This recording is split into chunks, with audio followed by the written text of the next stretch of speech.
Cecil Collins into the school's Hall of Fame. Collins, of course, went on to play at McNeese LSU before getting drafted by the Miami Dolphins in the '99 NFL Draft. Cecil Collins, a young NFL star with talent, fame, and a bright future, threw it all away in one strange, unbelievable act. In 1999, Collins broke into a woman's apartment not to steal, but he claimed just to watch her sleep. It sounds like a scene from a thriller, but it was real and quickly became one of the weirdest crimes in NFL history. On the night of December 16, 1999, Collins, a young NFL player, made a decision that would change his life forever. He was in Davie, Florida, at an apartment complex called Palm Trace Landings, where he ended up committing a crime that still leaves people scratching their heads. Collins broke into the apartment of a married woman he knew from the gym. Now, he didn't break in to steal anything or even harm her, but what he told the police later was unsettling. He simply wanted to watch her sleep. This strange and reckless act shocked everyone. Here was a professional football player with his whole career ahead of him, and yet he had risked it all for something that sounded like a scene out of a suspense movie. Unsurprisingly, the law didn't take it lightly. Collins was convicted of burglary, and on March 27, 2001, he was sentenced to 15 years in prison.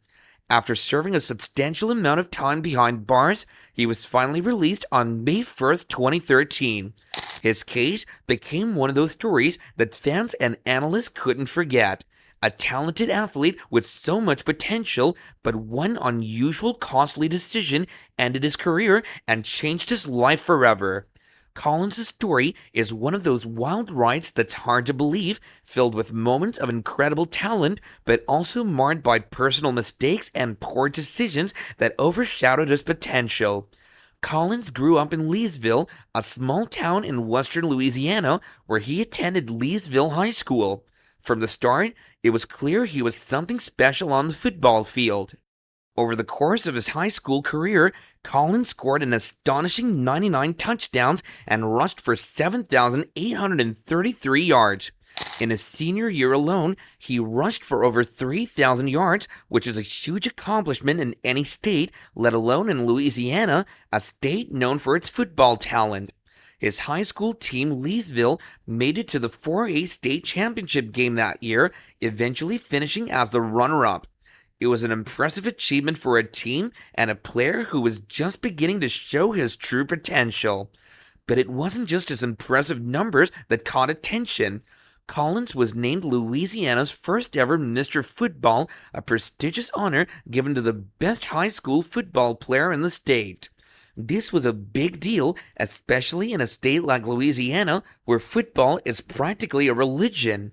With such a title, everyone expected big things from Collins as he moved on to the next chapter of his career. However, despite all of the success, the road ahead wasn't as smooth as it appeared. As Collins prepared for college, his first major hurdle came in the form of the NCAA clearinghouse. While most young athletes would be focused on playing ball, Collins ran into an issue with his academics. He had taken the ACT in his junior year, but his score wasn't high enough to qualify for a Division I scholarship. So, he had to retake the test. The problem started when, during his senior year, Collins improved his score by 5 points, which was enough to meet the eligibility requirement. That should have been the end of the story, but it wasn't. The NCAA clearinghouse took issue with the jump in his score, declaring that it seemed too unusual. They required him to retake the test again to confirm that the improved score was legitimate. Collins went through a third round of testing, but he fell just 1 point short of the required score to qualify for a Division I school. As a result, he had to sit out his first year of college football. At first glance, it might seem like a minor setback. After all, a lot of players take a redshirt year and come back stronger. But this was a glimpse into a pattern of behavior that would plague Collins throughout his career. It was a warning sign that perhaps he wasn't prepared for the pressures that came with being a top athlete, or maybe just not fully invested in doing what it took to succeed at the highest level. While some might see it as a small obstacle, Others might argue that it set the tone for what was to come. When Collins finally did make it to LSU, it wasn't exactly the smooth start he hoped for. He didn't even make it through the first game of the season before being suspended for breaking team rules. A suspension right off the bat is never a good look for an athlete, especially one with as much hype surrounding him as Collins did. It was a sign that his troubles were beginning to manifest in ways that were bigger than just football. But despite that early setback, Collins still showed flashes of the player he could be. He came back strong after the suspension, rushing for 596 yards in his first 4 games. He was on track to have a breakout season, but just as quickly as things started to look up, they came crashing down. During a game against Vanderbilt, Collins broke his leg, ending his season and leaving his future in limbo. At this point, it seemed like Collins was on the verge of something big. He had the talent, the drive, and the chance to prove himself, but again, it wasn't just the physical game he needed to focus on. Collins' personal demons were starting to catch up with him. His off-the-field problems were becoming impossible to ignore. By the time his second season at LSU rolled around, Collins was in even deeper trouble. He was arrested twice for illegally entering women's dorm rooms, and the bizarre reason he gave for his actions only made the situation worse.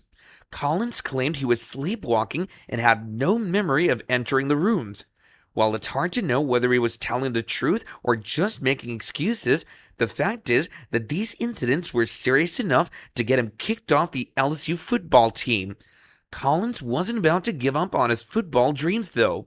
He transferred to McNeese State University, a smaller school in Lake Charles, Louisiana, in hopes of getting a fresh start. But his problems followed him.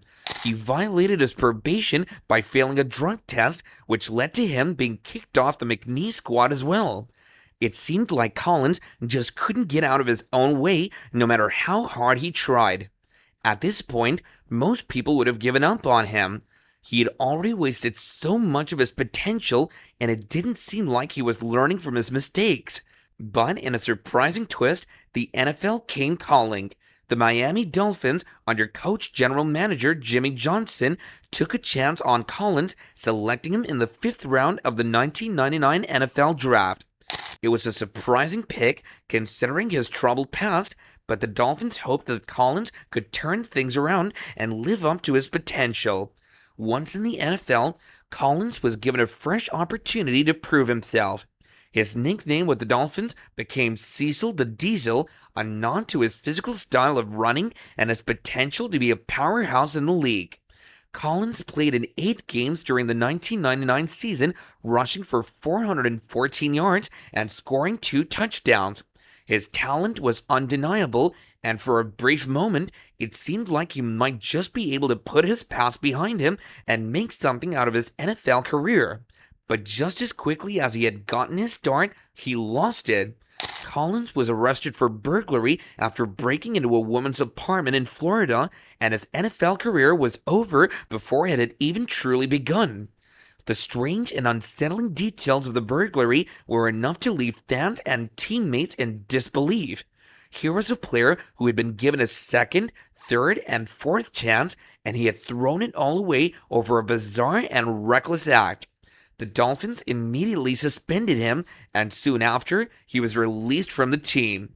Some might say that Collins was simply a victim of bad luck, a talented player whose life and career were ruined by a few wrong turns.